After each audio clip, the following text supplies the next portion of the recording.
খারাপ আচরণ হচ্ছে লেজ ভর্তা অর্ধেক ভর্তি হয়ে গেছে আর কেউ ইলিশ খুব একটা খেতে পারতেছে। ইতিমধ্যে বুঝে গেছেন জাতীয় মাছ ভোজনের উদ্দেশ্যে আজকে আমরা চলে আসছি মাওয়া। গাড়ি থেকে নামার সাথে সাথে এক ভাই জোরপূর্বক ভাবে নিয়ে গেলেন মাছ দেখানোর জন্য। মাছ দেখে পছন্দ না হলে অন্য দোকানে যেতে চাইলে শুরু হয় তাদের খারাপ আচরণ।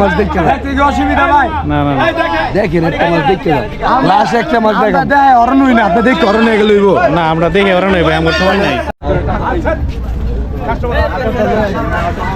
পরে দেখি প্রত্যেকটা দোকানদারের একই আচরণ। এখানকার এক হোটেলের মাছ দেখে আপনার পছন্দ না হলে তারা টানা হেসটা শুরু করে। যদি ছেলে মানুষ হয় তাহলে তারা জাঙ্গিয়া এবং মেয়ে মানুষ হলে ব্রাক হুইলা রেখে দেওয়ার অবস্থা করে ফেলে। অনেক খোঁজাখুঁজির পর আচরণ ভালো দেখে একটি হোটেলে আমরা খাওয়ার সিদ্ধান্ত নিলাম। খেতে যাবেন সেখানে আবার আরেক সিন্ডিকেট। প্রথমে গিয়ে যদি আপনি বলেন যে আপনাদের বড় বড় ইলিশ মাছ দরকার, তারা বের করে দিবে কিন্তু শেষের দিকে। প্রথমবার যারা এখানে খাওয়ার উদ্দেশ্যে যাচ্ছেন তাদেরকে বিশেষ অনুরোধ থাকবে, ইলিশ মাছটা ভালো করে কান্তা দেখে নেবেন এবং কি দামাদামি করে নেবেন। আমরা 4টা ইলিশ মাছ নিয়েছিলাম 1600 টাকায়, সেম 4টা ইলিশ মাছ আরেকজনে নিয়েছিল তারা 3000 টাকা। যাই হোক, এবার চলে আসি খাবার দাবারে। এখানকার সবচেয়ে আকর্ষণীয় খাবার হচ্ছে লেজ ভর্তা। ওনারা আপনাদের অনেক কিছু সাজেস্ট করতে পারে, যেমন হচ্ছে পেঁয়াজ ভর্তা, সালাদ, অনেক কিছু। লেজ ভর্তার সাথে আপনারা শুধু সালাদটাই নিতে পারেন। পরিশেষে আমাদের খাবারগুলো চলে আসছে। আমাদের যে আইটেমগুলো ছিল সালাদ, লেজ ভর্তা, ডাউল, গরম গরম ইলিশ ভাজা। ক্ষুধার তীব্রতা এতটাই ছিল যে পেটের ভিতরে নারী বুড়িরা সব মিছিল করা শুরু করে দিয়েছিল। এদিকে প্রতিযোগিতা শুরু হয়ে গিয়েছিল কে কত বেশি নিতে পারে। খাবারে ভর্তি ছিল প্লেট। ইলিশের লেঞ্জা ভর্তা, পেঁয়াজ, সালাদ, বেগুন, এক কথায় অসাধারণ ইলিশ।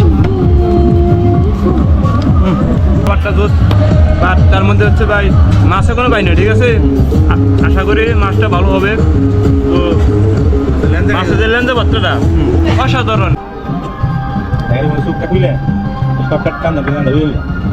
ক্ষুধার্ত বাঘের মতো অবস্থা, সারাদিন খাই নাই। এখন ইলিশ মাছ, বেগুন ভাজি, ইলিশের লেঞ্জা ভর্তা, সালাদ, সাথে পেঁয়াজ ভর্তা, অসাধারণ, জাস্ট ওয়াও। আমাদের প্ল্যানিং ছিল আমরা পর্যাপ্ত পরিমাণ ইলিশ মাছ খাবো, কিন্তু লেজ ভর্তা এত সুস্বাদু হয়েছিল যে পেটের অর্ধেক ভর্তি হয়ে গেছে এই লেজ ভর্তা দিয়ে ভাত খেয়ে। এখানকার লেঞ্জা ভর্তাতে এত পরিমাণ সুস্বাদু হয় যে শুধু লেঞ্জা ভর্তা দিয়ে 2 প্লেট ভাত খাওয়া সম্ভব। ইলিশ আছে তো ভাই? ভাই না? হ্যাঁ ভাই।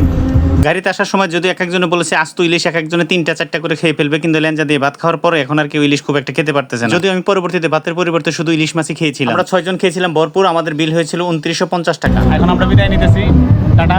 সোজা বাড়িতে বাড়িতে